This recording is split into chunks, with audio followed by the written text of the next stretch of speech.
Bab 1921, katakan yang sebenarnya. Apa? Petik 2. Kedatangan Zhao Yu yang tiba-tiba membuat Xiao sangat ketakutan. Dia sudah mengangkat senjatanya, tetapi ketika dia melihat Zhao Yu, dia segera menyimpan senjatanya. Zhao Yu, kau mengagetkanku, kata Xiao Hang dengan suara gemetar, jelas terkejut. Dari mana asalmu? Saat itu, suasana di dalam mobil terasa berat. Para agen rahasia menatap Zhao Yu dengan kaget. Kata-kata Xiao Hang terngiang-ngiang di benak mereka. Zhao Yu lebih menakutkan dari hantu. Dengan intrusi Zhao Yu, sinyal yang sebelumnya terputus kembali normal. Rasanya seolah-olah semua sinyal telah terputus oleh aura kuat Zhao Yu. Zhao Yu mendengus dingin. Ia mengulurkan tangannya dan meletakkannya di punggung Xiao Hang. Ketua Xiao, kenapa aku merasa kau di sini bukan untuk menjadi pengawal? Wajah Xiao Hang sudah dipenuhi keringat dingin. Ia memutar matanya dan buru-buru berkata, ya, ini namanya pekerjaan keamanan. Agak berlebihan kalau disebut pengawal. Selain kamu, kami juga harus melindungi seluruh kelompok investigasi khusus. Xiao Hang jelas merasa sedikit bersalah. Lagi pula, kasus tangan hilang dan kasus iblis semuanya terkait dengan tim investigasi khususmu. Oh, tidak. Xiao Hang tiba-tiba teringat sesuatu dan segera mengklarifikasi. Aku lupa kalau kasus tangan hilang itu tidak ada hubungannya dengan tim investigasi khusus. Tapi karena mereka anggota timmu, kau harus melindungi mereka. Baiklah, berhenti berpura-pura. Ekspresi Zhao Yu berubah, dan dia bertanya dengan galak, apa kau tidak tahu apa pekerjaanku? Apa gunanya mempermainkanku dengan trik-trik kecil ini? Katakan padaku, apakah misi utamamu adalah mengawasiku? Bada, seorang agen di kursi depan sedikit gemetar, dan monitor di tangannya jatuh ke tanah. Hehehe. Xiao Hang buru-buru berkata sambil tersenyum. Detektif, apa yang kau bicarakan? Bukankah Li Jing sudah memberitahumu? Kami di sini untuk melindungimu. Begini, dia menunjuk ke arah para agen di dalam mobil. Kami hanya melakukan penilaian lingkungan untuk memastikan keselamatan kalian. Hentikan omong kosongmu. Zhao Yu memasang wajah muram dan mencengkeram kerah baju Xiao Hang. Tidak perlu dinas rahasia mengerahkan begitu banyak orang untuk masalah sekecil ini, Korea. Saat Li Jing berbicara dengan saya di telepon, dia sengaja menghindari pertanyaan penting. Dia tidak menjawab pertanyaan apapun yang ingin saya tanyakan, dan dia menceritakan banyak hal yang tidak ingin saya ketahui. Tidakkah kau pikir kau sama seperti pacarmu? Sejak kau muncul, kau tidak pernah mengatakan yang sebenarnya padaku. Zhao Yu, ini.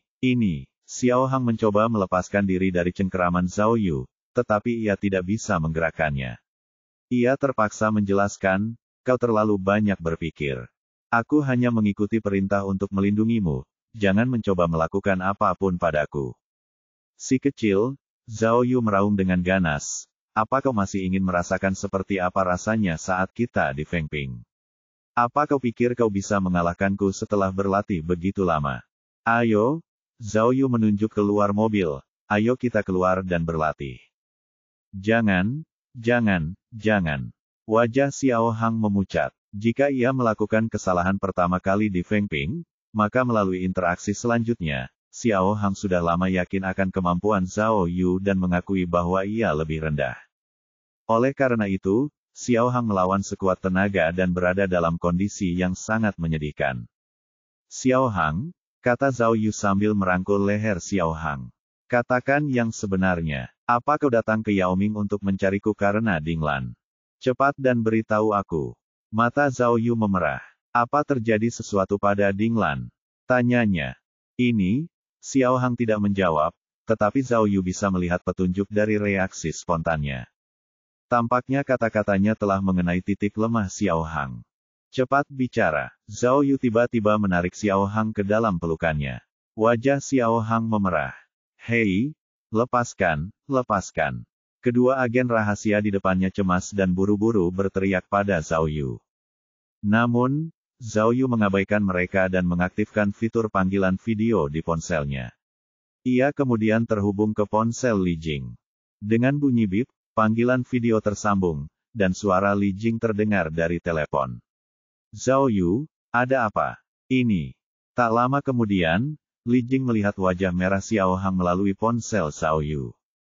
Petugas Li, ancam Zhao Yu, kalau kau tidak jujur hari ini, aku akan bersenang-senang dengan pacarmu.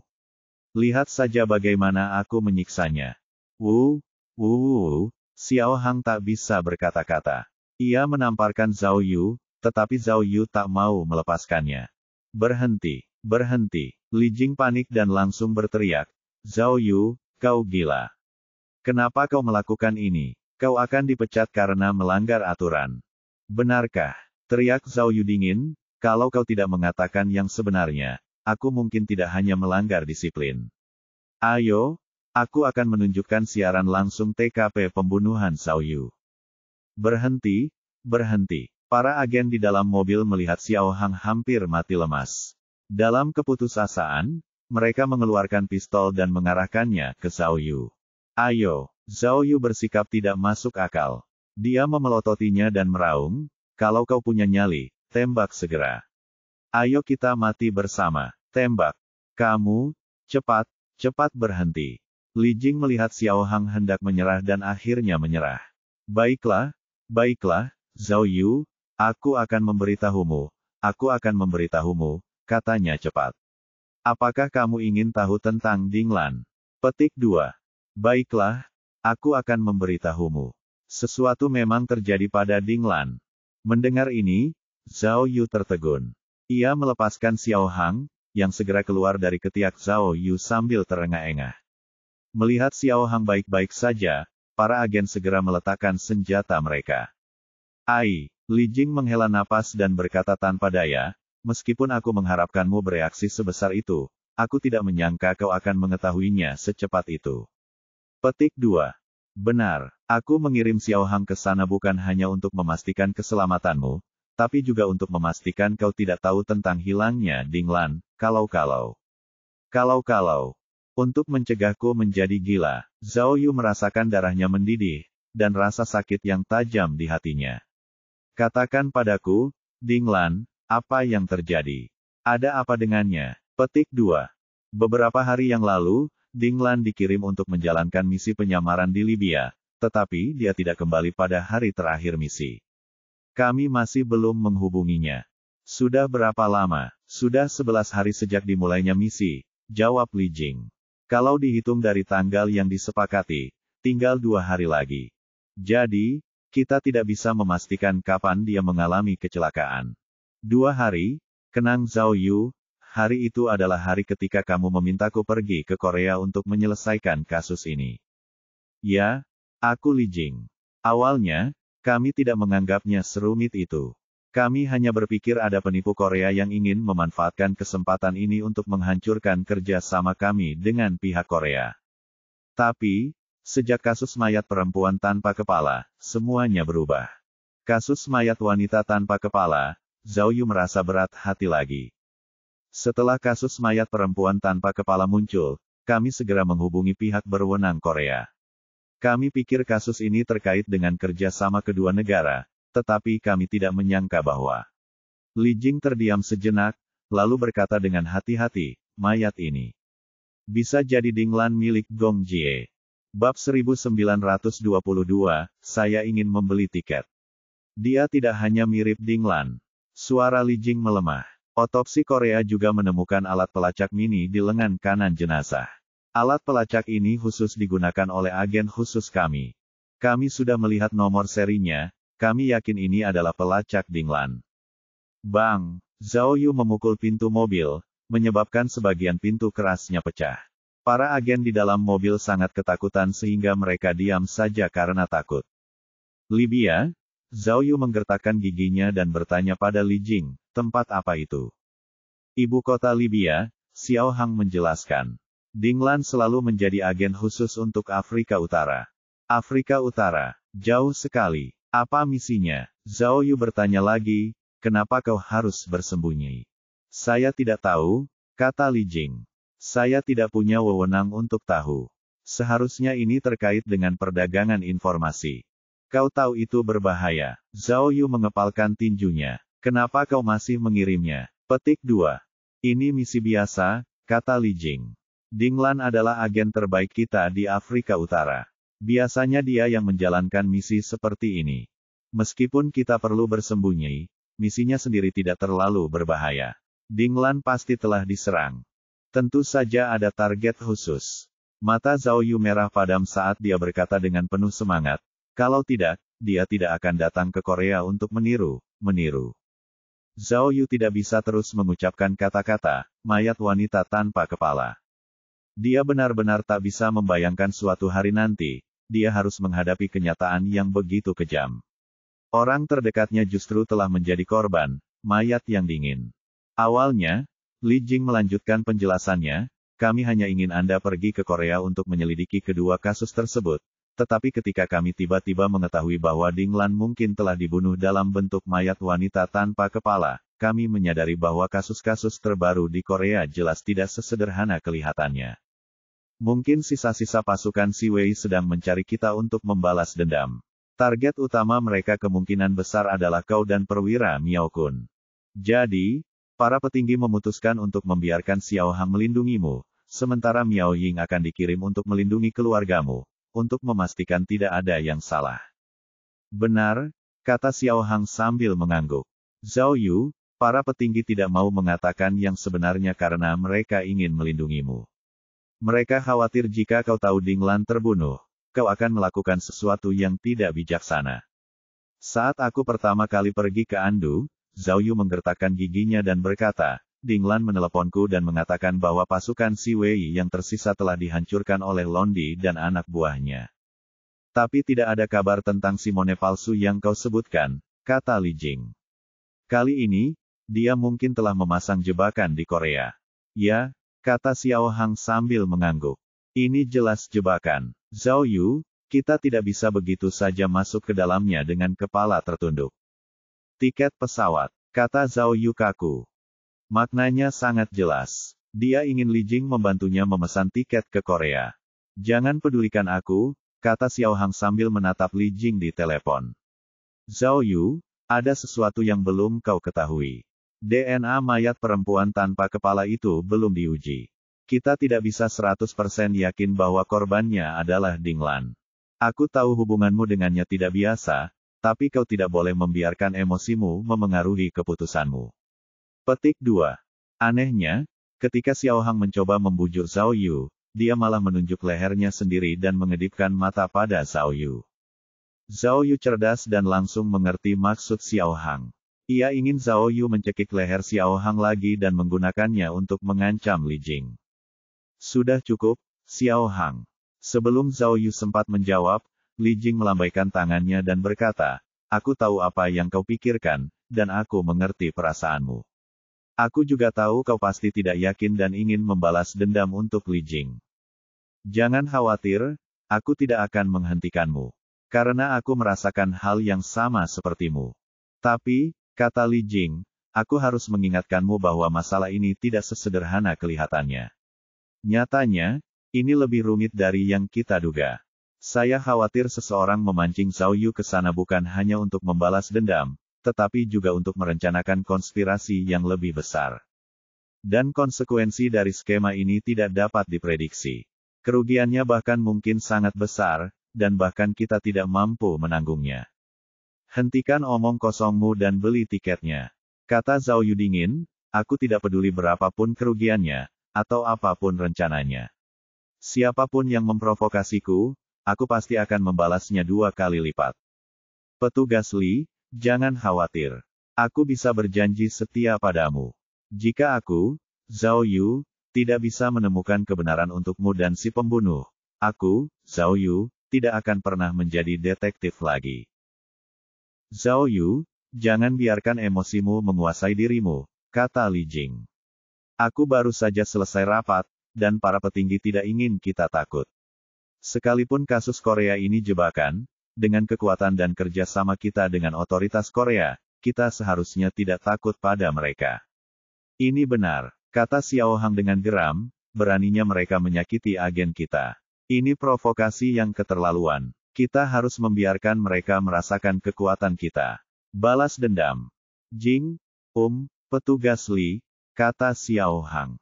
Ikuti aku. Aku yang paling cocok untuk detektif Zhao, jadi aku yakin kita bisa menjamin keselamatan kita. Tolong belikan tiket untukku dan timku. Jangan khawatir, kata Li Jing. Aku harus bertanya lagi pada atasan untuk melihat apakah ada perubahan baru.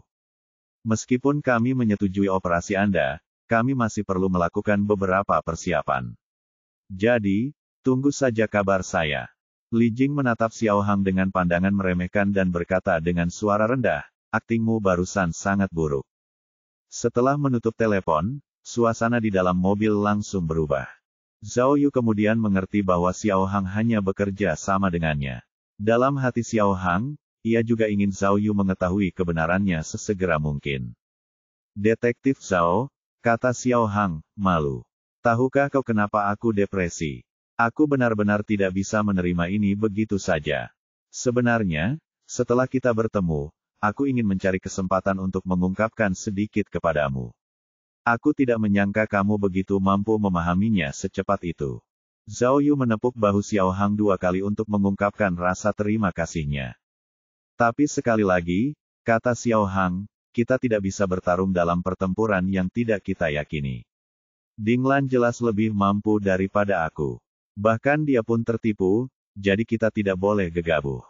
Zhao Yu, tentu saja, mengerti semua ini, tetapi tiba-tiba mendengar bahwa Ding Lan mungkin telah dibunuh, ia kehilangan akal sehatnya.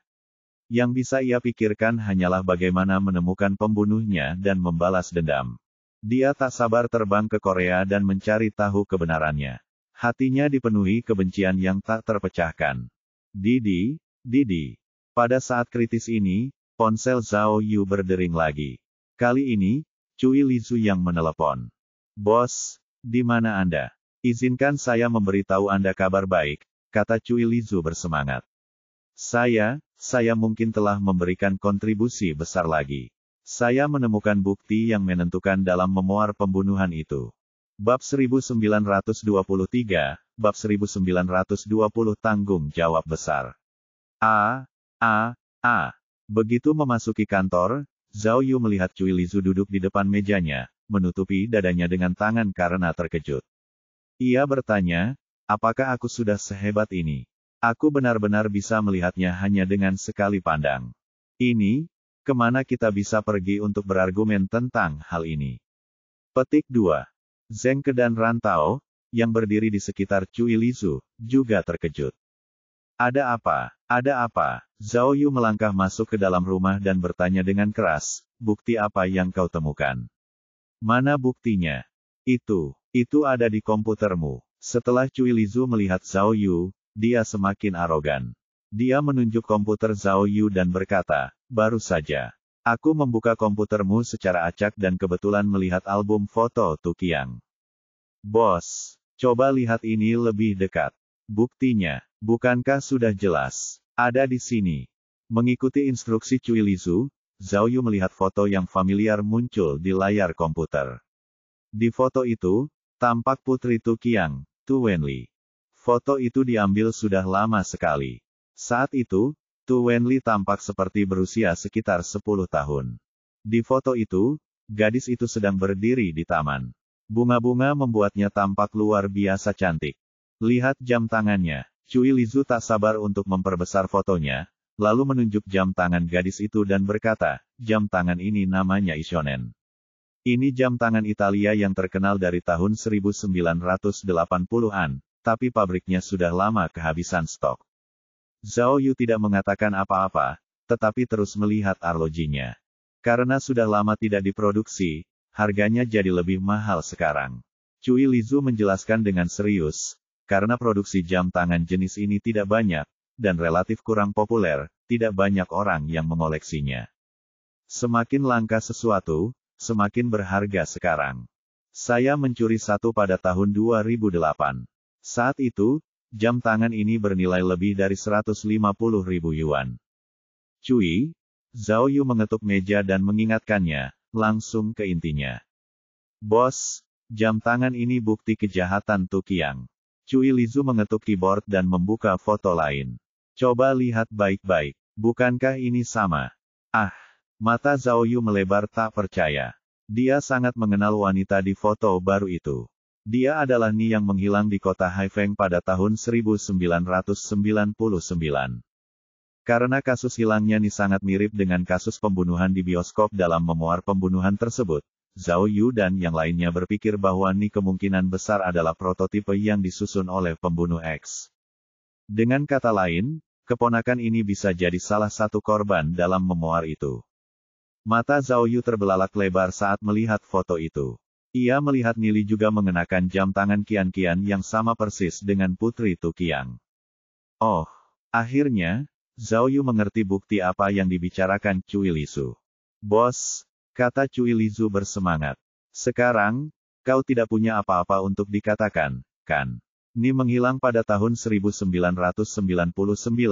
dan foto ini diperkirakan diambil antara tahun 2002 dan 2004.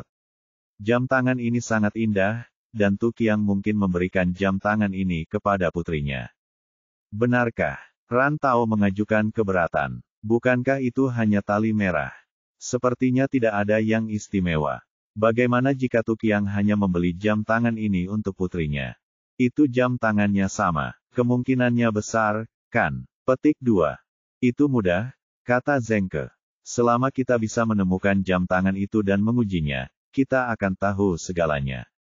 Tidak mungkin. Cui Lisu tidak mempercayainya. Maksudmu masih ada informasi tentangku di jam tangan itu?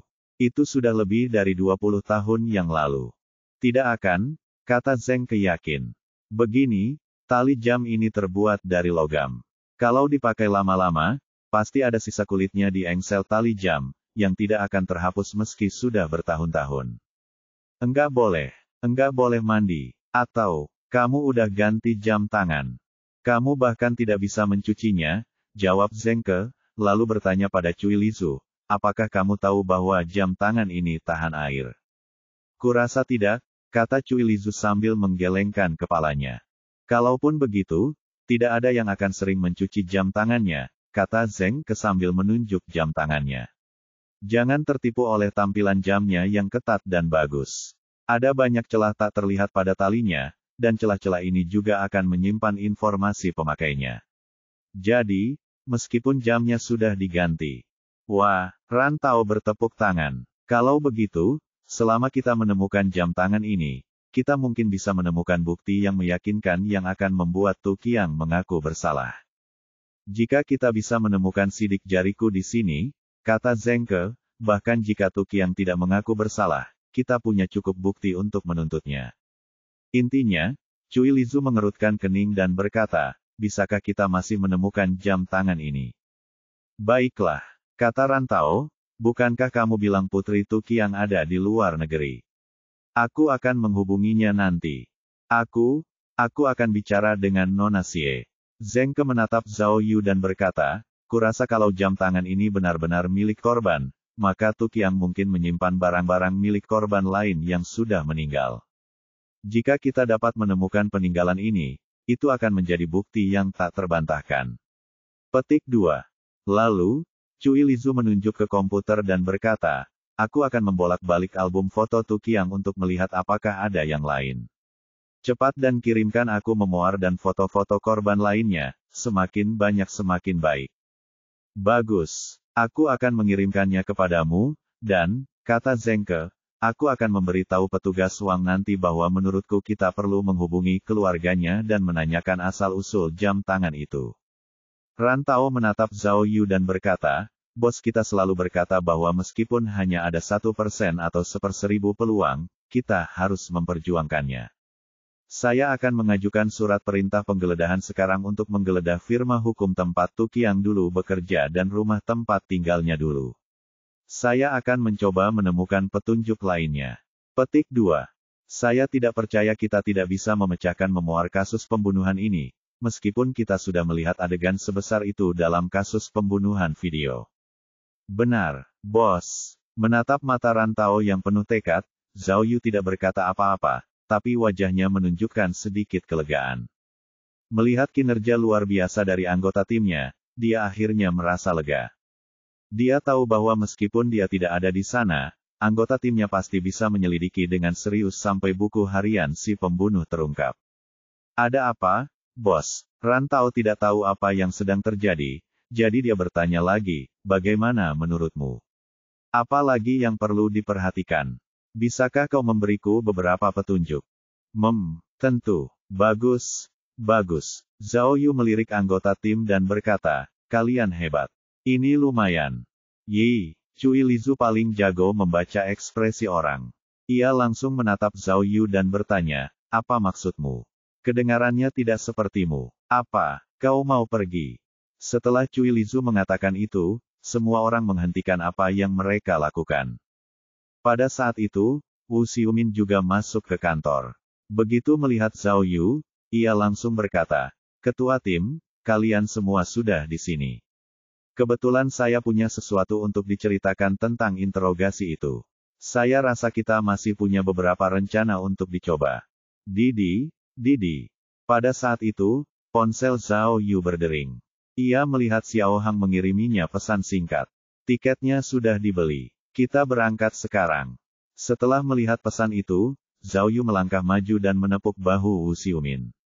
Kaku, aku punya misi penting di menit-menit terakhir dan harus segera pergi. Aku serahkan memuar kasus pembunuhan itu padamu. Kerjakan dengan baik dan jangan mempermalukan detektif hebat Zhao.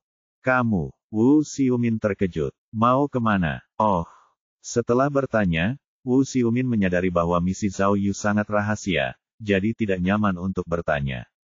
Apakah kamu benar-benar pergi? Apakah kamu terburu-buru? Cui Lizu jelas enggan pergi. Xiao Cui, Zhao Yu mengacungkan jempol, kamu hebat sekali dengan jam tangan itu. Bekerja samalah dengan Kaku dan selesaikan kasusnya secepat mungkin. Lalu, tanpa menunggu anggota timnya mengatakan apapun lagi, Zhao Yu berbalik dan meninggalkan kantor. Bab 1924, Bab 1921 Perang habis-habisan. Ingatannya kabur, dan kejadian masa lalu masih terbayang jelas di benaknya. Di luar bandara di Maroko, dia pertama kali bertemu Dinglan.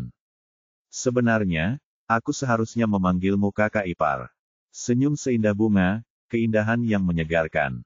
Di gurun Sahara Barat, hiduplah seekor naga dan 3 burung phoenix. Zhao Yu menggunakan serangga hitam untuk menakut-nakuti para wanita cantik, tetapi malah menjadi bumerang dan ia dipukuli. Kau masih kakak iparku. Zhao Yu mengeluh pada Dinglan, kaulah yang memukulku paling keras. Petik 2. Tidak bisakah kau melihatnya? Kalau aku tidak bergegas ke depan dan memukulmu, kau pasti sudah dicabik-cabik oleh mereka berdua. Aku melindungimu, kata Dinglan dengan tenang. Itu hanya candaan, tapi kenangannya tak ada habisnya.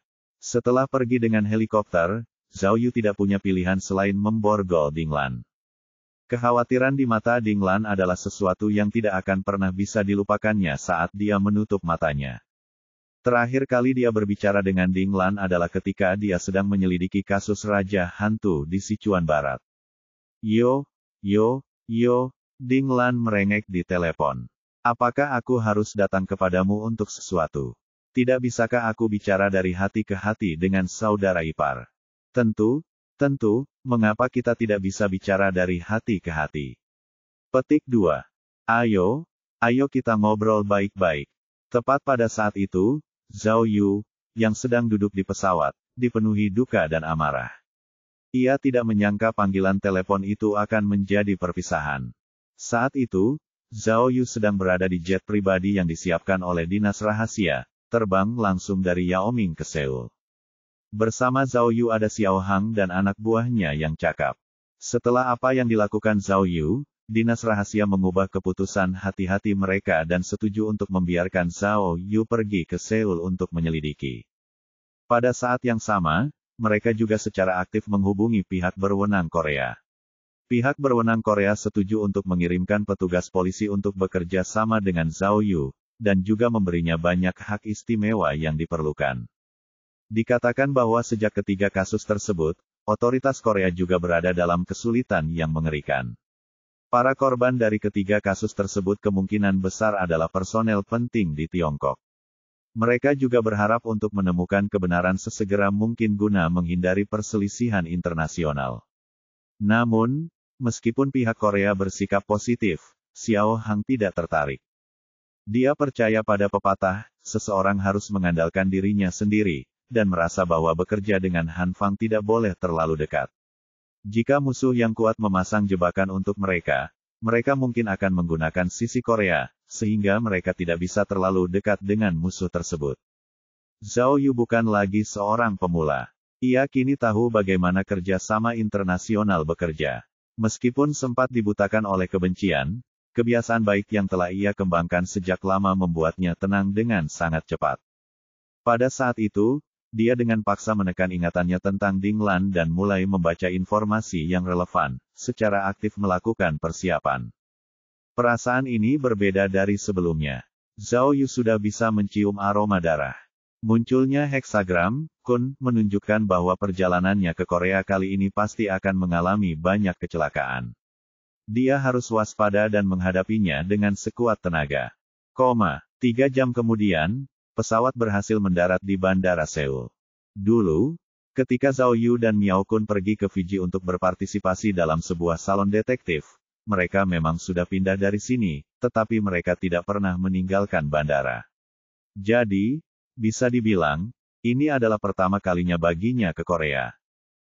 Namun, karena tujuan khususnya, Zhao Yu menghabiskan 3.000 poin untuk meningkatkan detektor tak terlihatnya begitu dia turun dari pesawat.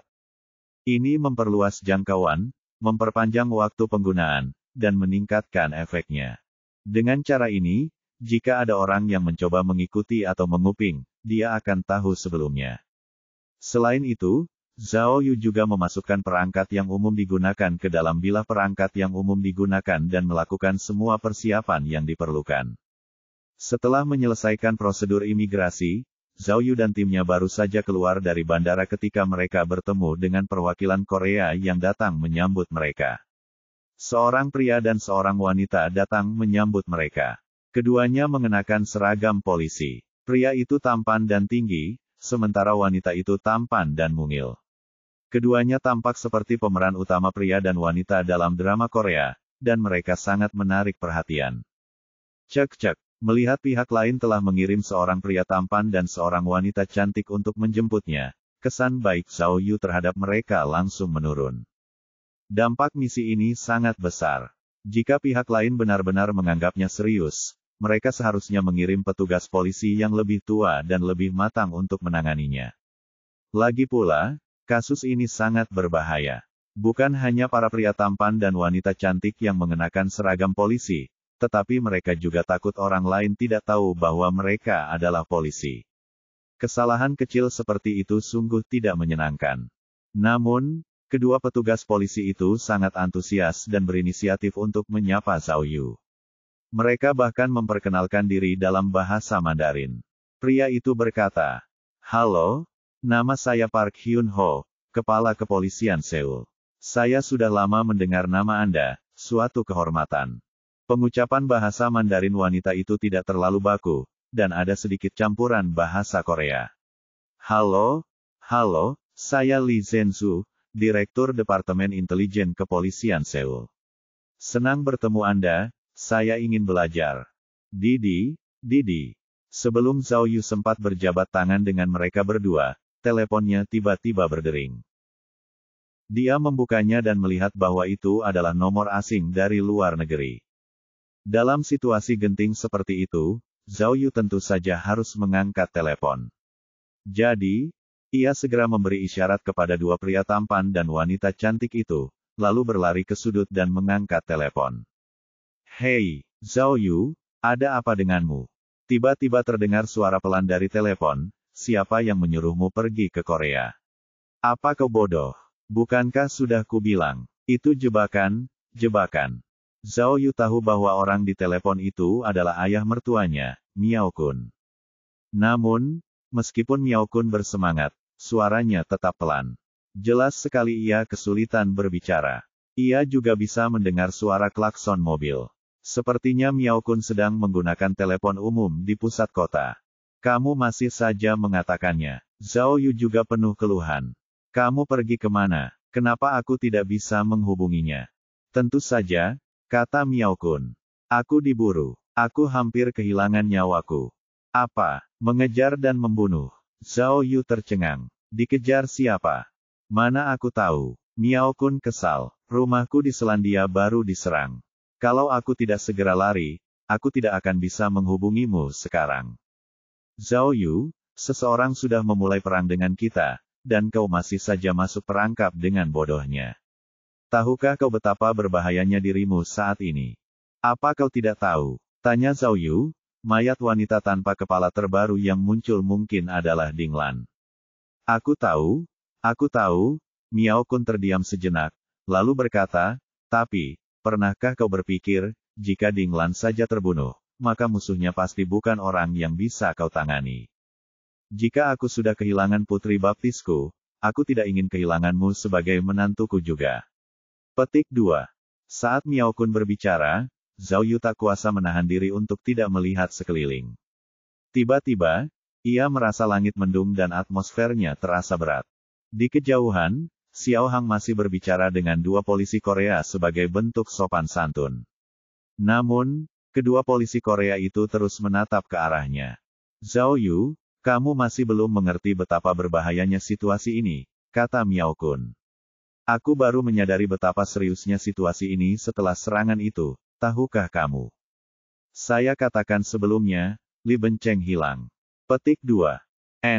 Zhao Yu mengerutkan kening. Ada apa? Bukan hanya Li Benceng yang hilang. Kata Miao Kun, Juliet, Jake, Yusof, dan Sai Wanbah. Aku tidak bisa menghubungi mereka. Bab 1925, Bab 1922 kehilangan kontak. Apa ini? Zhao Yu sangat terkejut. Tidak bisakah kau menghubungi mereka semua? Setelah dari salon detektif, kami menyiapkan metode kontak darurat, untuk berjaga-jaga, jelas Miao Kun. Dalam keadaan darurat, kami masih bisa saling menghubungi. Tapi saya sudah mencoba semua metode komunikasi, dan saya tidak bisa menghubungi mereka.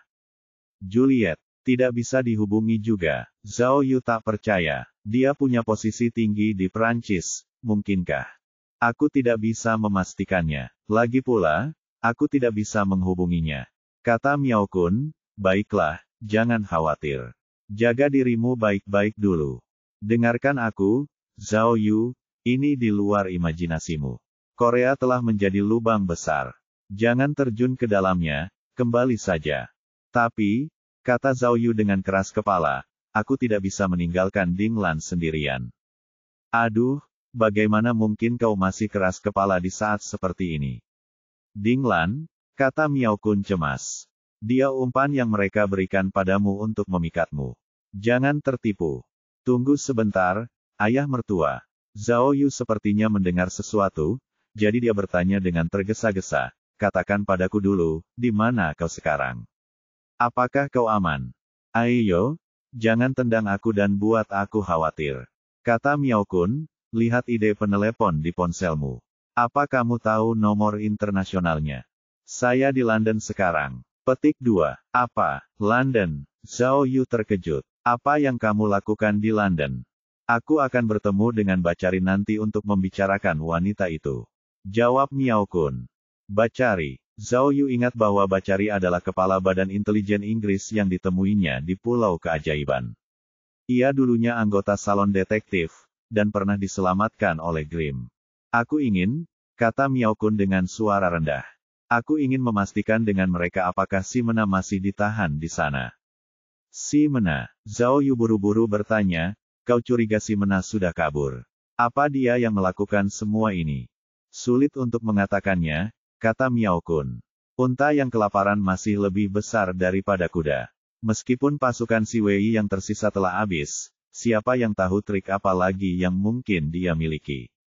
Saya datang ke London kali ini untuk melihat apakah ada yang salah dengan si Mena. Saya juga ingin melihat apa yang sedang dia lakukan dan apakah dia punya rencana lain. Lebih baik kalau mereka bersembunyi saja, tapi kalau sudah tertangkap atau terbunuh, gawat sekali. Kita harus bersiap untuk pertempuran sesegera mungkin. Baiklah, Zhao Yu mengangguk dan berkata, ayah mertua, jangan khawatir.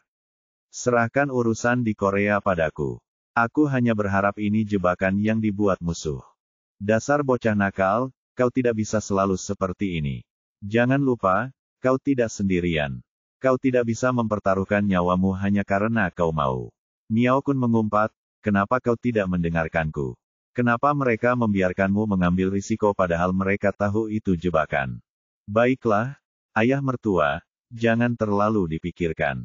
Zhao Yu berkata dengan percaya diri, berikan aku informasi kontakmu.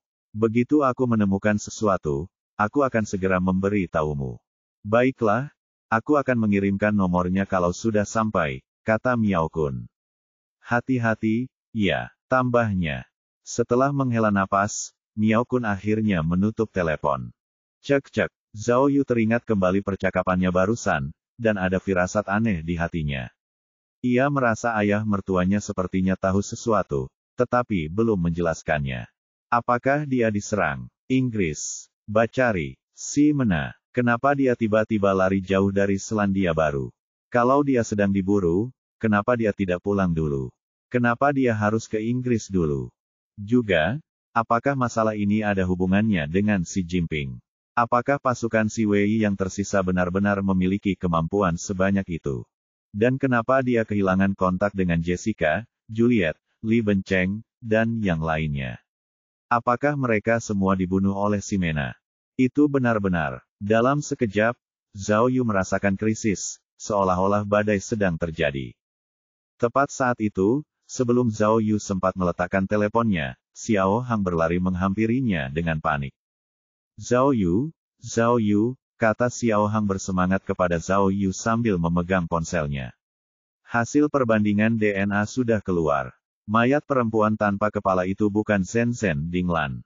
1 jam kemudian, di Departemen Otopsi Kepolisian Seoul, Korea.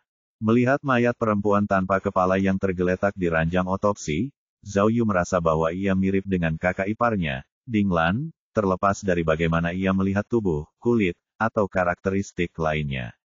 Namun, hasil tes DNA menunjukkan bahwa wanita tanpa kepala itu bukanlah Dinglan. Lalu, siapa dia? Petugas Zhao, petugas Park, yang fasih berbahasa Mandarin, menjelaskan kepada Zhao Yu, data DNA kami diambil dari berbagai bagian tubuh, jadi tidak ada kesalahan sama sekali. Saat ini, kami telah mengirimkan data asli ke pihak Tiongkok dan meminta bantuan Anda dalam penyelidikan identitas almarhum. Kami juga sedang membandingkannya dengan basis data. Cek-cek, Zhao Yu berusaha keras mengingat setiap detail waktunya bersama Dinglan, tetapi dia tidak ingat apakah Dinglan memiliki tanda lahir atau tusuk rambut khusus di tubuhnya yang dapat digunakan untuk membandingkan dengan apa yang dilihatnya sekarang. Namun, dia masih ingat bahwa lengan kanan dan punggung Dinglan telah terbakar oleh bubuk mesiu ketika dia dan Dinglan keluar dari penjara. Namun, dia tidak yakin apakah dia sudah pulih sepenuhnya setelah sekian lama. Sekarang, dia dengan hati-hati memeriksa mayat di depannya, tetapi dia tidak menemukan bekas luka bakar. Mungkinkah itu benar-benar bukan Dinglan? Lalu mengapa? Zhao Yu berusaha keras mengingat apa yang telah terjadi dan tiba-tiba menyadari kemungkinan lain. Dalam heksagram Kun Kan, terdapat heksagram Kan yang melambangkan seorang wanita, namun belum tentu melambangkan saudara iparnya, Dinglan. Cui Lizu menemukan jam tangan di foto Putri Tukiang. Mungkinkah wanita yang digambarkan oleh heksagram Kan itu bukan Dinglan, melainkan Putri Tukiang? Jika memang begitu, maka, mungkinkah Dinglan tidak terbunuh? Tapi, kenapa dia kehilangan kontak dengannya? Apa yang sedang terjadi? Ketua tim Zhao, kata Xiao Hang sambil memasuki ruangan, memegang alat pelacak mini yang ditemukannya di tubuh korban. Aku baru saja memeriksanya. Benda ini memang milik Dinglan. Ada nomor seri di sana, jadi tidak bisa dipalsukan. Tes. Zhao Yu mengerutkan alisnya dan berkata, jadi, dengan menyerahkan mayat wanita tanpa kepala kepada kita, mereka ingin memberitahu kita bahwa Dinglan ada di tangan mereka. Petik 2. Kurasa begitu, kata Xiao Hang sambil mengangguk. Sepertinya Dinglan masih dalam bahaya. Petik 2. Mungkin si pembunuh telah meninggalkan kita beberapa petunjuk. Zhao Yu menoleh ke petugas koroner dan bertanya, apakah mayatnya dibalsem? Mendengar pertanyaan Zhao Yu, petugas Park segera bertindak sebagai penerjemah. Koroner mengangguk dan berkata, ya, tapi perawatannya sangat sederhana. Saya hanya mengoleskan sedikit obat nyamuk pada jenazah. Tidak ada jejak organ dalam yang dirawat. Pengusir serangga. Zhao Yu belum pernah mendengar hal seperti itu, tetapi ia mencium bau tak sedap dari tubuhnya. Agaknya, air anti serangga semacam ini bisa memiliki efek anti korosi. Zhao Yu memeriksa mayat itu dengan saksama dan mendapati bahwa kondisi mayat itu sangat berbeda dengan kasus mayat wanita tanpa kepala yang pernah ditemuinya sebelumnya. Dari sini, dapat dilihat bahwa meskipun si pembunuh mencoba meniru metode kasus mayat wanita tanpa kepala, metodenya jauh berbeda dari Li Fei. Oleh karena itu, Zhao Yu menyimpulkan bahwa tujuan si pembunuh bukan sepenuhnya untuk meniru, tetapi memiliki tujuan lain. Dan tujuan lainnya ini jelas untuk Zhao Yu sendiri. Baiklah, Zhao Yu menggosok kedua telapak tangannya dan berpikir, aku ingin melihat apa yang sedang direncanakan si pembunuh. Kalian berdua, Zhao Yu berdiri dan berkata kepada kedua petugas polisi Korea, sekarang, bawa aku ke TKP. Mungkin pembunuhnya meninggalkan sesuatu di sana. Bab 1926, Bab 1923 perangkap. Mendengar permintaan Zhao Yu, Park Hyun-ho berkata dengan canggung, petugas Zhao, mayat wanita itu ditemukan di rencuan. Sudah terlambat. Kalau kita buru-buru, hari sudah gelap. Ya, kata polisi wanita Li Zhenzu, kami sudah menyelidiki TKP, dan semua informasi sudah dikumpulkan di sini. Lihat informasinya, semuanya sama. Zhao Yu ingin mendesak, tetapi Xiao Hang, yang ada di belakangnya, menarik Zhao Yu ke samping dan berbisik, Zhao Yu, utamakan keselamatan. Kita tidak tahu apa yang sedang terjadi sekarang, dan jika kita terburu-buru keluar di tengah malam, itu hanya akan menambah bahaya. Baiklah kalau begitu. Zhao Yu mengerti dan mengangguk kepada kedua petugas polisi itu. Kalau begitu, mari kita lihat informasinya dulu. Berikan aku informasi tentang dua kasus sebelumnya juga. Baiklah, kata Li Zhenzu dengan sangat sopan. Mengetahui bahwa kami akan bekerja sama dengan negara Anda, kami telah menerjemahkan semua informasi ke dalam bahasa Mandarin sebelumnya. Ya, kata petugas Park antusias.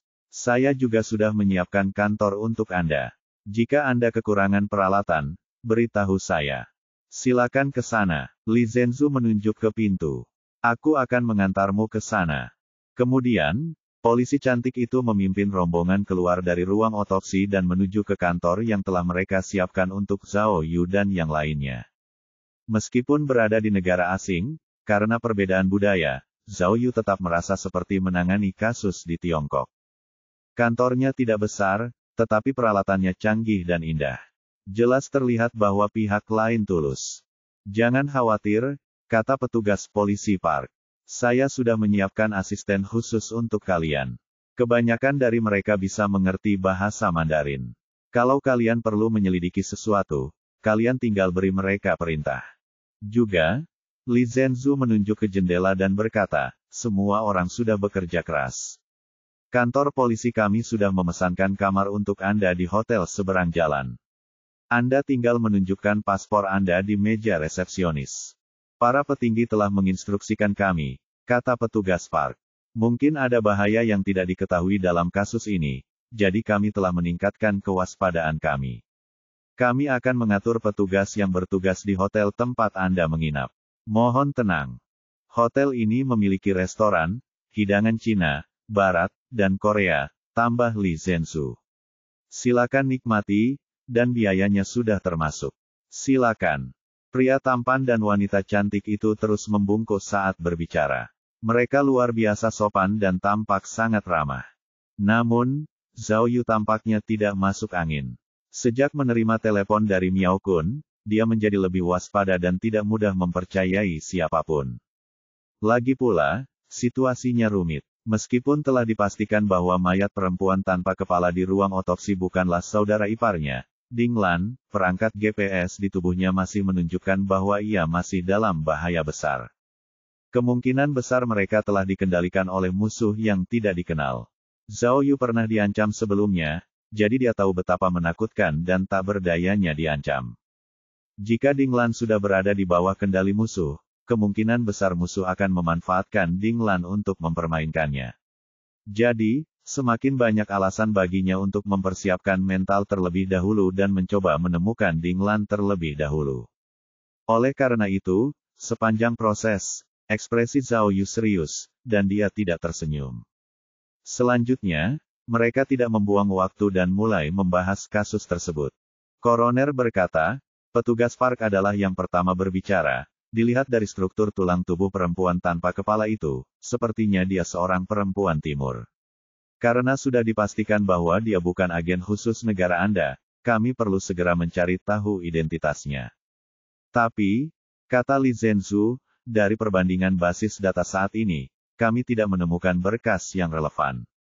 Sepertinya kemungkinan perempuan itu adalah warga negara kami tidak tinggi. Ketiga kasus tersebut terkait dengan proyek antara kedua negara, kata Park Xianhe. Jadi, saya sarankan Anda mulai dengan personel Tiongkok yang baru saja memasuki negara ini atau sedang terlibat dalam pekerjaan terkait. Kami sudah melakukannya, kata Xiao Hang. Tapi sejauh ini, kami belum menemukan orang hilang yang mencurigakan. Zhao Yu melihat informasi kasus dan bertanya, bagaimana dengan tempat kejadian perkara? Apakah Rencuan jauh dari sini? Ya, lebih dari 40 km. Jawab Park Xianhe.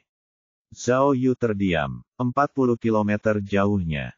Ketiga kasus itu sama. Li Zhenzu mengerti apa yang ingin dikatakan Zhao Yu dan dengan cepat menjelaskan, kami telah mencari di semua tempat kejadian perkara, tetapi karena lokasinya yang terpencil, kami tidak menemukan sesuatu yang mencurigakan melalui rekaman CCTV. Ketiga kasus ini terjadi larut malam, dan belum ada saksi mata sejauh ini. Ya, kata Park Xianhe, kemampuan anti pengintaian si pembunuh sangat kuat. Kami telah memperluas area pencarian. Lihat, Li Zhenzu mengambil selembar informasi dan menyerahkannya kepada Zhao Yu. Ini adalah bekas ban baru yang kami temukan di jalan di luar peti mayat wanita tanpa kepala. Jenis ban ini disebut ban standar. Ini adalah jenis yang paling populer di sini. Zhao Yu membolak-balik informasi kasus dan berkata, yang kulihat, modus operandi si pembunuh sangat kasar. Kalau dia benar-benar meniru kasus-kasus terkenal di negara kita, itu hanya bisa dianggap tiruan tingkat rendah.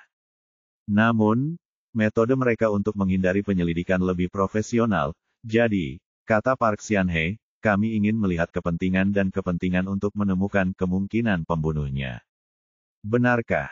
Zhao Yu bertanya, keju siapa yang akan disentuh oleh kerja sama kedua negara kita? Sulit untuk mengatakannya, kata Park Xianhe tulus, kami telah mengirim orang untuk menyelidiki beberapa perusahaan serupa di Tiongkok, tetapi dengan segala hormat, jika perusahaan lain di pihak kami ingin menghancurkan kerja sama kedua negara karena iri, maka mereka harus memulainya terlebih dahulu dengan perusahaan kami dan tidak merugikan negosiator negara Anda. Zhao Yu mengangguk, merasa apa yang dikatakan Park Xianhe masuk akal. Ia langsung bertanya, lalu, mungkinkah itu perusahaan asing yang serupa? Ya, saya punya kecurigaan yang sama, kata Park Xianhe. Tapi ada premis penting. Kita harus mempertimbangkan bahwa membunuh orang tidak akan menghentikan kerjasama kedua negara kita. Ini tren umum. Saya rasa pesanan besar senilai puluhan miliar tidak akan dibatalkan hanya karena kematian seorang karyawan senior. Kita semua sudah dewasa sekarang. Pemerintah Anda harus memahami bahwa kerjasama yang saling menguntungkan akan sangat bermanfaat bagi kita juga. Kita tidak boleh menjatuhkan diri sendiri. Saya tidak bisa mengatakan bahwa kami sengaja menyebabkan kecelakaan di negara kami. Jadi, pasti ada alasan lain untuk ketiga kasus ini. Zhao Yu dan Xiao Hang saling berpandangan dan mengangguk. Analisis Park Xianhe memang sesuai dugaan mereka. Bagaimanapun mereka melihatnya, kasus ini adalah jebakan yang disiapkan khusus untuk Zhao Yu. Bab 1927, Kekhawatiran lainnya.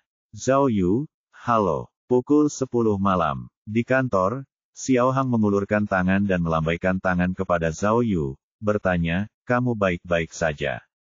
Kenapa matamu begitu lurus? Kamu sedang bermeditasi atau sedang sekarat? Hei, aku baik-baik saja, Zhao Yu melirik Xiao Hang dan menggelengkan kepalanya. Ada apa? Petik 2. Ada yang aneh, kata Xiao Hang sambil mengerutkan kening. Apakah kamu yakin orang yang meneleponmu di bandara hari ini adalah petugas Miao? Ayah mertuamu. Ya, ada apa? Tanya Zhao Yu. Aneh sekali, kata Xiao Hang. Aku baru saja bicara dengan atasan, tapi kenapa mereka bilang belum menghubungi Miao Kun? Apa? Zhao Yu bingung. Hubungi aku ketika kamu punya waktu, tetapi apakah kamu tidak punya waktu untuk melapor ke markas? Sialan, kata Xiao Hang cemas, matanya melirik ke sekeliling. Kenapa semuanya tiba-tiba jadi aneh? Petik 2. Petugas Miao, apa yang kau bicarakan? Sesuai aturan, kata Xiao Hang, setelah sesuatu terjadi padanya, atasan harus segera diberitahu. Tapi kenapa? Xiao Hang bertanya dengan cepat. Coba ingat apa yang dia katakan padamu.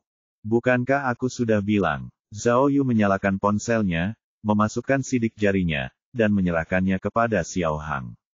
Ini rekaman panggilannya. Kau bisa mendengarkannya. Oh, Xiao Hang mengambil ponsel Zhao Yu dan pergi ke samping untuk mendengarkan rekamannya. Zhao Yu segera mengalihkan perhatiannya ke sistem di benaknya. Ternyata dia telah menyalakan drone tak terlihat sebelumnya, dan sedang melihat gambar yang dikirim oleh drone itu. Sejak ia menghubungi 2 petugas polisi Korea di bandara, Zhao Yu telah menemukan masalah pada detektornya yang diperkuat. Detektor tersebut telah menangkap sejumlah besar perangkat elektronik pada petugas polisi wanita, Li Zhensu. Ada perangkat komunikasi nirkabel, alat penyadap, kamera, dan 3 pistol. Seorang polisi wanita yang membawa begitu banyak perangkat elektronik dan 3 pistol mau tidak mau membangkitkan kecurigaan Zhao Yu. Oleh karena itu, ketika mereka berinteraksi, Zhao Yu lebih waspada dan memperhatikannya. Meskipun Li Zhensu sangat berhati-hati, Zhao Yu tetap sangat curiga padanya. Zhao Yu khawatir dia mungkin mata-mata yang dikirim oleh musuh yang tidak dikenal. Jadi, setelah Li Zhensu meninggalkan kantor, Zhao Yu menggunakan drone tak terlihat untuk mengikutinya. Jika Li Zhensu benar-benar berselingkuh dengan musuh, maka itu adalah poin yang bisa dimanfaatkan Zhao Yu dengan baik. Pada saat itu, drone itu telah mengikuti Li Zhenzen, mengawasi setiap gerakannya. Dia tidak menyangka tindakan polisi cantik ini begitu mengejutkan. Setelah meninggalkan kantor, dia pergi ke toilet wanita terlebih dahulu, tetapi tidak buang air kecil. Sebaliknya, dia bersembunyi di sudut terpencil dan menelepon. Panggilan itu tidak lama, berakhir sekitar 10 detik. Kemudian, dia meninggalkan kamar mandi dan bertemu dengan bawahannya. Drone itu hanya bisa melihat gambar, bukan suara.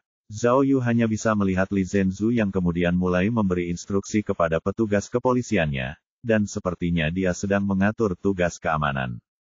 Setelah itu, dia pergi bersama beberapa petugas polisi lainnya. Karena drone tak terlihat itu tidak bisa terbang terlalu jauh, Zhao Yu hanya bisa mengikutinya sampai sejauh ini. Cek-cek. Melihat ini, Zhao Yu menyesal telah menggunakan drone tak terlihat itu dengan sembrono. Sungguh sia-sia. Meskipun Li Zhensu memang mencurigakan, dia sudah memperkenalkan dirinya sebagai kepala Departemen Intelijen. Divisi intelijen selalu misterius, jadi Zhao Yu tidak yakin ada yang salah dengan polisi cantik itu. Namun, melalui gambar yang dikirim kembali oleh drone, Zhao Yu masih dapat melihat bahwa pihak berwenang Korea memang sangat mementingkan kasus ini. Mereka telah meningkatkan langkah-langkah keamanan di setiap sudut kantor polisi. Tampaknya mereka sudah mengira bahwa ketiga kasus aneh ini mungkin hanya jebakan. Sama sekali tidak masuk akal. Saat itu, Xiao Hang mengembalikan ponsel Zhao Yu dan berkata, petugas Miao selalu tidak terduga. Rumahnya di Selandia Baru diserang, tetapi kami, dinas rahasia, tidak tahu. Dia sempat terbang ke Inggris, tetapi tidak sempat menghubungi atasannya. Bisakah Anda menjelaskannya? Aku juga sudah memikirkannya. Mungkin. Zhao Yu melihat sekeliling. Setelah memastikan tidak ada yang menguping, dia berkata kepada Xiao Hang, ayah mertuaku punya urusan lain, kan? Kekhawatiran lain. Oh. Xiao Hang cepat bereaksi dan langsung mengerti maksud Zhao Yu. Maksudmu, petugas Miao khawatir markas kita juga disusupi. Set. Zhao Yu menyuruhnya diam, lalu mengangguk dan berkata, seharusnya bisa, kan? Dari nadanya, sepertinya dia mengkhawatirkan sesuatu. Jangan bercanda, kata Xiao Hang. Kamu terlalu banyak menonton film. Hal-hal seperti infiltrasi dan pembelotan tidak boleh terjadi di departemen internal kami. Kurasa masalahnya ada pada si Mena itu. Aku sedang membicarakan si Mena yang palsu, kata Xiao Hang. Bukankah kau bilang kau tidak bisa menemukannya setelah kelompok Si Wei dihancurkan? Petik 2. Alasannya jelas. Kau tidak hanya membunuh ayahnya, kau bahkan menyelamatkan Londi dan menghancurkan markas mereka. Dia pasti sangat membencimu. Intinya adalah, kata Zhao Yu cemas, Jake, Li Bencheng, Juliet, dan yang lainnya tidak mudah dihadapi. Sehebat apapun Simone palsu itu, mustahil untuk menangkap mereka semua sekaligus, kan? Kalau tidak, dia tidak akan menghabiskan begitu banyak upaya di Maroko untuk membunuh Miao Kun terlebih dahulu. Tidak, bantah Xiao Hang. Kesulitan menangkap dan membunuh seseorang berbeda, terutama bagi seorang majikan seperti perwira Miao. Tapi, kalau itu hanya pembunuhan, Zhao Yu mengangkat alisnya, setidaknya kita harus tahu berita kematian mereka, kan? Kenapa mereka menghilang tanpa jejak? Kalau begitu, Xiao Hang menebak, kita bisa membunuh mereka dulu, baru mengambil mayatnya. Tidak, apakah kamu tahu berapa banyak pengawal JK? Zhao Yu menjawab, tidak mungkin membunuh JK tanpa diketahui siapapun. Cek, oke, Xiao Hang memberi isyarat. Kurasa sebaiknya kita tidak berdebat untuk orang asing itu dan melakukan pekerjaan kita dulu. Petik 2. Jelas sekali Ding Lan diculik oleh si pembunuh dan bisa dibunuh kapan saja. Kita harus segera memikirkan solusinya, detektif. Xiao Hang. Pada saat ini, Zhao Yu tiba-tiba melambaikan tangan ke arah Xiao Hang dan berkata dengan suara rendah, kemarilah. Aku punya sesuatu untuk dibicarakan denganmu. Oh, Xiao Hang tertegun dan segera menghampiri Zhao Yu. Zhao Yu mencondongkan tubuhnya ke telinga Xiao Hang dan berbisik padanya. Beberapa jam yang lalu, Zhao Yu sedang berbicara dengan Miao Kun di bandara. Petik 2. Karena kita sudah di sini, anggap saja begitu, kata Zhao Yu melalui telepon. Ayah mertua, berikan aku informasi kontakmu. Begitu aku menemukan sesuatu, aku akan memberitahumu sesegera mungkin. Baiklah, aku akan mengirimkan nomornya kalau sudah sampai, kata Miao Kun. Hati-hati, ya, tambahnya. Setelah menghela napas, Miao Kun menutup telepon dan mencoba menenangkan diri. Lalu, ia mendongak ke moncong hitam pistol itu, yang hanya beberapa meter darinya. Hahaha, kamu sakit. Miao Kun meletakkan ponselnya dan mengeluh dalam bahasa Inggris, kamu benar-benar sakit. Aku tidak mengerti apa gunanya aku menelepon Zhao Yu. Saat Miao Kun berbicara, yang lain sudah melangkah maju dan mengikat lengan Miao Kun di belakang punggungnya. Hahaha, pria dengan pistol itu tertawa lagi. Kenapa kita tidak bermain game dengan detektif hebat itu? Hahaha. Bos. Saat itu, di pintu masuk aula gelap, seorang pria berseragam kamuflase berkata dalam bahasa Inggris, barangnya sudah sampai. Baiklah. Pria dengan pistol itu tersenyum. Bawa dia ke atas untuk diperiksa. Lalu, beberapa pria bersenjata lengkap membawa seorang wanita masuk dari pintu. Karena ruang tamunya gelap, Miao Kun hanya bisa melihat siluetnya. Ding Lan. Miao Kun mengenalinya dari siluetnya dan bergegas menghampirinya dengan penuh semangat. Namun, ketika ia melihat wajahnya dengan jelas, ia berseru kaget, kenapa? Kenapa kau, Zhen? Bab 1928, keheningan sebelum fajar. Aduh, lengan kanan Zhao Yu tertembak oleh jarum suntik biru Xiao Hang.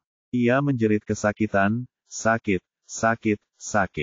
Aku baik-baik saja sekarang. Xiao Hang menyimpan jarum suntiknya dan menjelaskan, ini adalah pelacak biofungsi terbaru, yang harganya 110.000 yuan. Setelah setengah tahun, akan diserap secara otomatis oleh tubuhmu. Tidak ada racun atau efek samping. Dengan ini, kami dapat mengetahui lokasi Anda setiap saat. Setelah mengatakan itu, Xiao Hang menatap salah satu bawahannya. Setelah memainkan ponselnya, agen itu menyerahkannya kepadanya. Lihat, kata Xiao Hang. Itu kursimu. Selain itu, kami juga memasang pelacak lain di jam tangan, kancing, dan dasi kupu-kupumu, untuk berjaga-jaga. Dan, kata Xiao Hang sambil menunjuk pakaian Zhao Yu. Jangan lupa pakai rompi anti peluru yang kau kenakan. Itu bisa menyelamatkan nyawamu di saat kritis. Zhao Yu membuka bajunya dan melihat rompi anti peluru di dalamnya. Rasanya pas, ringan, dan lembut. Dari luar saja, rompi itu sama sekali tidak terlihat seperti rompi anti peluru. Ini, Xiao Hang membuka ransel lain dan berkata, ini perlengkapan yang baru saja dikirim. Pegang pistolnya. Dan pistol taser favoritmu, yang tersembunyi di balik lengan bajumu. Kali ini, kami telah meningkatkan alat tembaknya.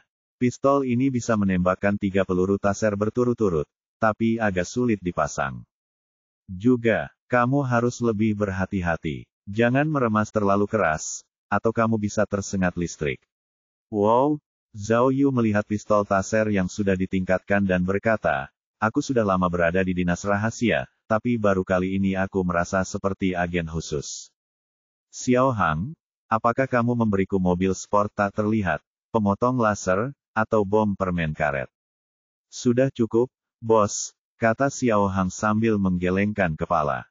Tugasmu adalah menjadi detektif yang baik. Pecahkan kasus ini dengan cepat dan selamatkan saudari kita, Ding Lan. Dengan begitu, misi kita akan selesai. Zhao Yu mengangguk dan kembali serius. Aku hanya ingin bertanya sesuatu. Apakah alat pelacak di mayat wanita itu berbeda dengan milikku? Ya, kata Xiao Hang sambil mengangguk. Itu alat pelacak yang ditanamkan. Ding Lan adalah agen senior yang telah menyelesaikan misi penting, jadi para petinggi perlu tahu lokasinya. Ini, Xiao Hang menunjuk ke lengan kanannya. Aku juga punya satu. Jadi, Zhao Yu mengerutkan kening dan bertanya, bisakah pelacak ini dikeluarkan? Benar, kata Xiao Hang, ada peralatan profesional yang bisa mengeluarkannya.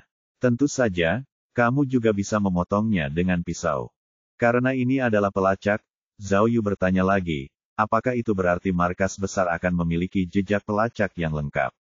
Itu benar, tapi, kata Xiao Hang, pencari Ding Lan telah menunjukkan bahwa dia berada di Libya, tetapi setelah kami kehilangan kontak dengannya, sinyalnya tiba-tiba terputus. Petik 2. Jadi, tanya Zhao Yu, artinya, si pembunuh pertama-tama menangkap Ding Lan, mengeluarkan pelacak GPS dari tubuhnya, lalu mengirimkannya ke Korea, yang jaraknya ribuan mil, dan memasangnya pada mayat perempuan tanpa kepala. Bukankah itu agak terlalu rumit? Saat kami memeriksa alat pelacaknya, kami menemukan bahwa alat itu rusak, kata Xiao Hang.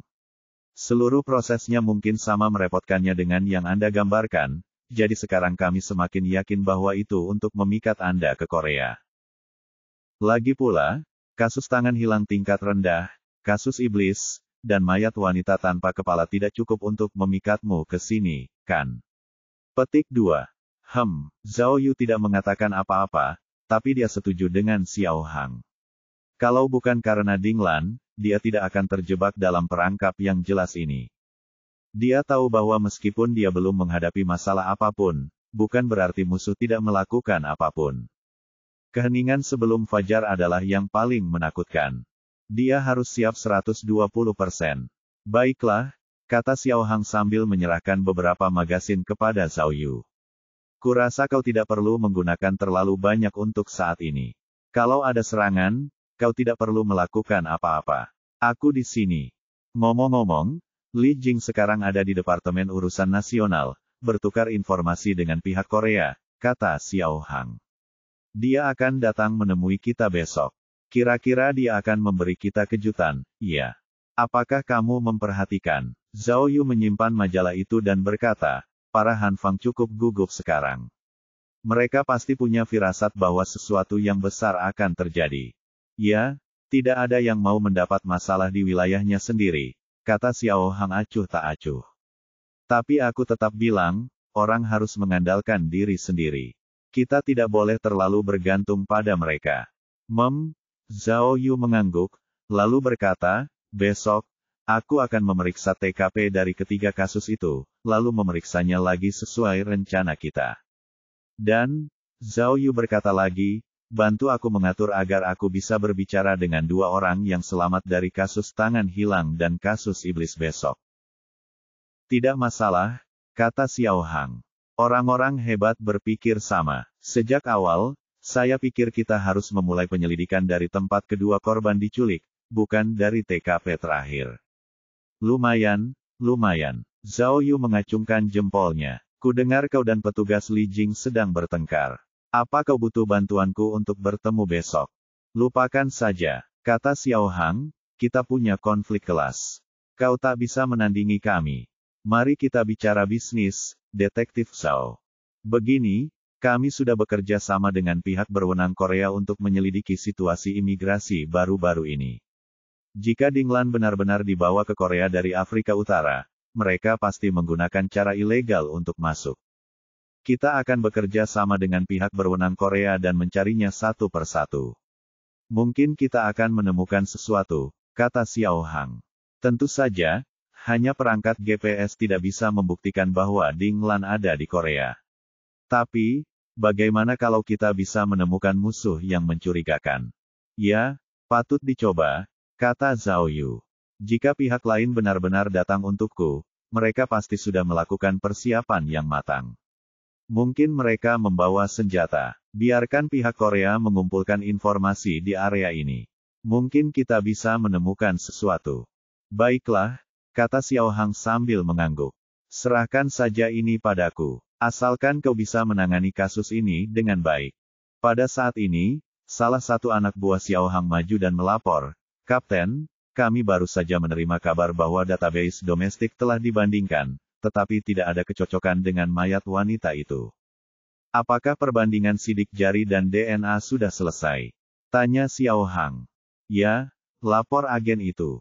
Saat ini, kami hanya bisa melakukan pencarian serupa untuk menemukan orang-orang yang mungkin memiliki hubungan darah dengan mayat perempuan itu, tapi itu akan memakan waktu. Xiao Hang melambaikan tangannya dan bertukar pandang dengan Zhao Yu. Lalu dia berkata, sepertinya tubuh ini punya latar belakang. Kami telah mengesampingkan kemungkinan bahwa dia tidak seperti dua korban pertama, yang datang ke Korea untuk membahas kerjasama. Siapa dia? Petik 2. Tidak peduli siapa itu, pasti sangat penting bagi kita untuk memecahkan kasus ini, kata Zhao Yu, menunjukkan ekspresi aneh dan cemberut. Cek. Ada apa? Xiao Hang menjadi lebih sensitif dan langsung bertanya, apa yang kau pikirkan? Atau apakah Suksu sedang sakit gigi? Tidak, Zhao Yu menyuarakan keraguannya. Aku tiba-tiba berpikir, jika mereka benar-benar menargetkanku, maka meskipun itu bukan Dinglan, mungkinkah mayat wanita ini ada hubungannya denganku? Oh, mata Xiao Hang berbinar. Kau detektif hebat dengan ingatan fotografis. Kalau kau pernah melihat wanita secantik itu, kau pasti punya kesan tentangnya, kan? Mendengar kata-kata Xiao Hang, mata Zhao Yu melebar dan dia bertanya dengan kaget, mungkinkah Ran adalah dia? Bab 1929, Mayat Wanita Tanpa Kepala yang Misterius. Jam 12 malam, di hotel. Demi keamanan, Xiao Hang sengaja bertukar kamar dengan Zhao Yu. Selain itu, demi menjamin keselamatan Zhao Yu, baik agen khusus Tiongkok maupun penjaga Korea, seluruh hotel telah dijaga ketat, sehingga meningkatkan tingkat keamanan ke tingkat tertinggi. Meskipun dia aman, bagaimana Zhao Yu bisa tidur? Saat itu, dia sedang berbaring di tempat tidur empuk sambil memainkan ponselnya. Mengapa mereka belum datang? Petik 2. Miao Kun sudah bilang akan mengirim informasi kontaknya sesegera mungkin, tapi sampai sekarang belum ada kabar darinya. Mendesah. Ayah mertuaku tersayang, apa yang sedang kamu lakukan kali ini? Mengapa mereka tidak menghubungi kantor pusat ketika mereka diserang? Kalau aku tiba-tiba lari ke Inggris, gimana kalau, cek. Lalu, Zhao Yu menyalakan ponselnya dan melihat foto mayat perempuan tanpa kepala itu. Dalam ingatannya, dari semua perempuan yang pernah ia temui dan kenal, hanya dua orang yang memiliki tubuh seindah itu. Satu adalah adik iparnya, Dinglan, dan satunya lagi adalah adik iparnya, Ximena, yang ia temui di Pulau Ajaib. Sebelumnya, setelah diingatkan oleh Xiao Hang, Zhao Yu akhirnya memikirkan hal ini. Jika mayat perempuan tanpa kepala itu bukan Ding Lan, mungkinkah Ximena sendiri? Tinggi, berat, dan penampilan Ximena dan Ding Lan hampir sama. Meskipun ia tumbuh besar di Amerika Serikat, ia adalah perempuan Tionghoa, perempuan Asia. Selain itu, justru karena dia tumbuh di luar negeri, tidak ada informasi tentangnya di basis data domestik. Tapi, kalau mayat itu benar-benar Ximena, itu tidak masuk akal, kan? Ini karena dia selalu berpikir bahwa musuh yang menjebak dan membujuknya ke Korea adalah Ximena dan gengnya. Jika dia mati, itu tidak masuk akal, kan? Lagi pula, Ximena belum bebas. Dia masih ditahan oleh Badan Intelijen Inggris. Jika dia sudah kabur dari penjara, diselamatkan, atau dibunuh, Miao Kun dan yang lainnya seharusnya sudah tahu sejak lama, kan? Kemudian, pikiran Zhao Yu berkecamuk, dan ia segera memikirkan kemungkinan lain. Gadis itu adalah gadis lain yang pernah ia temui di rumah dosa di Sahara Barat, Ximena. Menurut informasi Ding Lan, Simone palsu itu adalah adik perempuan Simone yang asli, dan namanya Tina. Mereka bukan kembar, tapi lebih mirip kembar.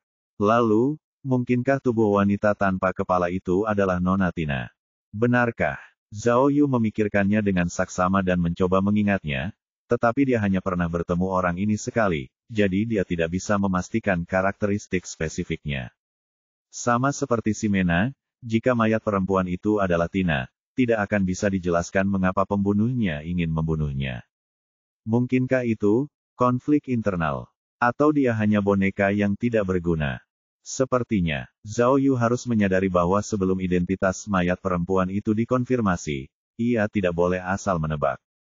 Jika tidak, hal itu dapat memengaruhi arah penyelidikannya dan menyebabkan kesalahan penilaian. Bagaimana jika mayat wanita itu hanyalah orang acak yang ditemukan si pembunuh untuk membuatnya bingung? Benar, di saat sepenting ini, dia jelas tidak bisa menebak-nebak. Cek, Zhao Yu memeriksa ponselnya lagi, tetapi masih belum ada kabar tentang Miao Kun. Miao Kun sedang menyelidiki masalah si menena dengan Inggris, sementara Zhao Yu mengkhawatirkan keselamatan Miao Kun. Ia juga berharap mendapatkan berita akurat tentang si menena sesegera mungkin. Tapi, sudah larut malam. Kalau teleponnya masih belum dibalas, berarti. Cek. Lalu, Zhao Yu membuka buku catatannya dan mulai menyusun pikirannya, mencatat beberapa petunjuk yang dimilikinya sejauh ini. Dia membagi kasus ini menjadi dua bagian, satu bagian tentang kasus pembunuhan tiruan di Korea, dan bagian lainnya tentang kasus internasional.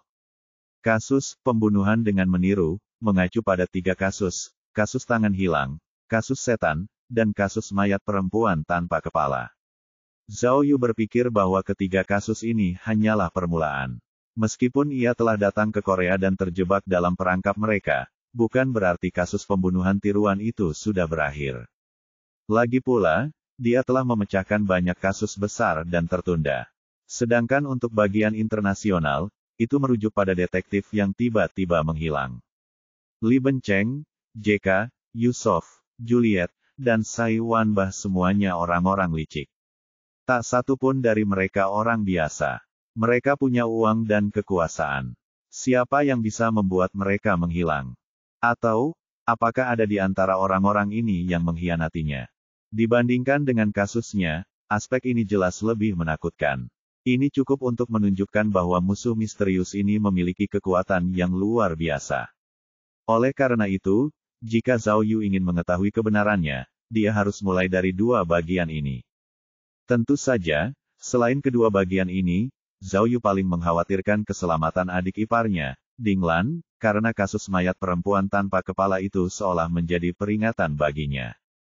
Mereka memperingatkannya untuk tidak melakukan tindakan gegabah saat Ding Lan berada di tangan mereka. Cek, semakin tenang musuh, semakin Zhao Yu bisa mencium bau darah. Saat itu, ponsel Zhao Yu tiba-tiba berdering, membuatnya terkejut. Oh! Zhao Yu segera menyalakan ponselnya. Ia pikir itu pesan dari ayah mertuanya, tetapi ketika dibuka, ia melihat pesan itu dari Zheng Ke. Isinya memuar tentang membunuh orang. Ketua tim, Setelah menanyai keluarga saya, kami memastikan bahwa saya memang punya jam tangan seperti itu saat itu. Saya bekerja di ruang karaoke, dan jam tangan itu diberikan kepada saya oleh seorang pria kaya. Dia sering memamerkannya, dan dia memakainya saat dia menghilang. Kami juga telah mengonfirmasi dengan putri dan mantan istri Tu Qiang bahwa jam tangan itu memang hadiah ulang tahun Tu Qiang untuk putrinya, Tu Wenli. Jadi, kecurigaan kita seharusnya benar. Jam tangan yang dikenakan putri Tu Qiang kemungkinan besar milik korban. Sekarang, kita tinggal menemukan jam tangan ini. Namun, menurut Tu Wenli, karena jam tangannya rusak, Tu Wenli hanya memakainya kurang dari setengah tahun sebelum dia berhenti memakainya dan meninggalkannya di rumah. Sayangnya, kami mencari di rumah Tu Qiang tetapi tidak dapat menemukan jam tangannya. Nona Xie sedang aktif membantu kami mencarinya. Saya akan melapor lagi jika ada kabar. Sialan, Zhao Yu mengumpat dan bergumam, bukankah kau bilang jam tangan itu sangat berharga? Kau membuangnya begitu saja. Setelah dipikir-pikir lagi, Zhao Yu kecewa. Karena jam tangan itu tidak ditemukan, kemungkinan besar Tu Qiang sudah menyimpannya. Jika jam itu dihancurkan olehnya, maka itu akan menjadi usaha yang sia-sia. Mendesah. Saya benar-benar tidak menyangka bahwa memuar tentang pembunuhan orang akan begitu sulit didapatkan.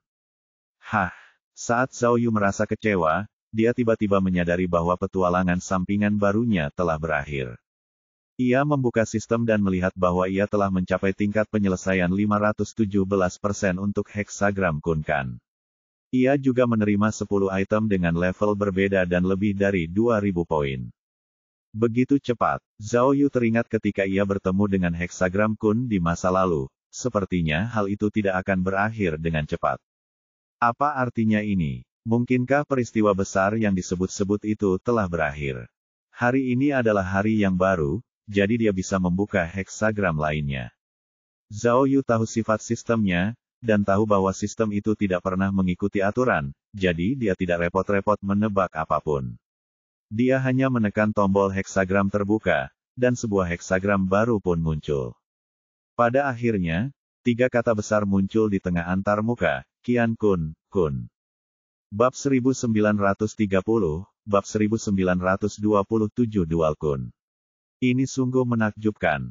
Melihat heksagram yang menantang surga itu, Zhao Yu benar-benar tidak tahu harus berkata apa. Sialan, dia benar-benar mendapat 2 heksagram, Kun, sekaligus. Apa dia harus memberikan resep untuk peristiwa besar? Apakah ini ledakan nuklir atau keruntuhan alam semesta? Bos, Zhao Yu berkata pada sistem, saya benar-benar terkesan. Saya benar-benar yakin. Sejak awal, aku tahu misi Korea ini akan menjadi seperti guntur, tapi aku tak menyangka kau tak hanya mengaturku untuk mengalami guntur, tapi juga memberiku kutukan abadi. Bagus, bagus, kamu bagus, kamu bagus, kamu hebat, kamu sapi betina kecil, kamu hebat. Baiklah, lakukan apapun yang kamu suka. Aku akan mengerahkan seluruh tenagaku, bukankah itu hanya 2 heksagram, Kun? Apa yang ada di sana? Bisakah kau mempermainkanku sampai mati? Memikirkan bahwa Anda bisa menemukan ini. Zhao Yu mengeluh selama lebih dari 20 menit, mengutuk leluhur sistem beberapa kali. Namun, setelah menerima ramalan yang menantang surga ini, suasana hati Zhao Yu menjadi tenang. Sebelumnya, dia masih khawatir tentang ini dan itu, tetapi sekarang, dia benar-benar tidak khawatir tentang apapun. Dia sudah tahu apa yang akan terjadi cepat atau lambat. Tak ada gunanya khawatir. Bagaimanapun, betapapun hebatnya heksagram itu, dia tidak akan pergi sampai dia menemukan Dinglan. Jika dia tidak pergi, dia harus menghadapi semua yang akan datang. Sebaliknya, Zhao Yu melihat lebih banyak peluang melalui ramalan yang menantang surga ini. Jangan bicara tentang masa depan yang jauh, mari kita bicara tentang poin dan propertinya dulu. Bisakah dia memanfaatkan ramalan yang menantang surga ini dan menghasilkan banyak uang? Misalnya, dia mungkin juga mengambil 10.000 poin dan memasang taruhan besar. Taruhan dengan tingkat keberhasilan 1000%. Begitu dia benar-benar menyelesaikan misinya, maka Bukankah dia akan bisa mendapatkan kebebasan untuk menghabiskan poin dan menggunakannya sesuka hatinya? Atau mungkin, dia bisa memperbarui sistemnya beberapa kali. Zhao Yu cukup murah hati. Bahkan dengan heksagram seperti itu, dia tetap ingin memanfaatkan situasi untuk mendapatkan keuntungan. Dia mengklik fungsi, taruhan, dan langsung menekan tombol yang menunjukkan tingkat penyelesaian 1000%. Antarmuka dengan cepat menampilkan poin yang dibutuhkannya untuk bertaruh. Akhirnya, setelah melihat taruhannya, Zhao Yu merasa sangat kecewa. Persentase penyelesaian taruhannya adalah 40.000 poin, dan peluangnya hanya 1,78. Artinya, bahkan jika Zhao Yu menang, ia hanya bisa mendapatkan maksimal 30.000 poin. Namun, bertaruh pada tingkat penyelesaian 1000% jelas terlalu berisiko.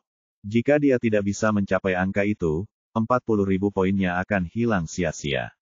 Zhao Yu tidak bisa menerimanya. Oleh karena itu, ia hanya bisa mundur selangkah dan memeriksa taruhannya dari 900% hingga 600%. Pada akhirnya, tidak ada satupun yang sepadan. Entah investasinya terlalu tinggi, atau imbal hasilnya terlalu rendah. Taruhannya sama sekali tidak sepadan. Depresi. Sepertinya fungsi poin taruhan akan segera menjadi fungsi yang tidak berguna. Tidak ada artinya sama sekali.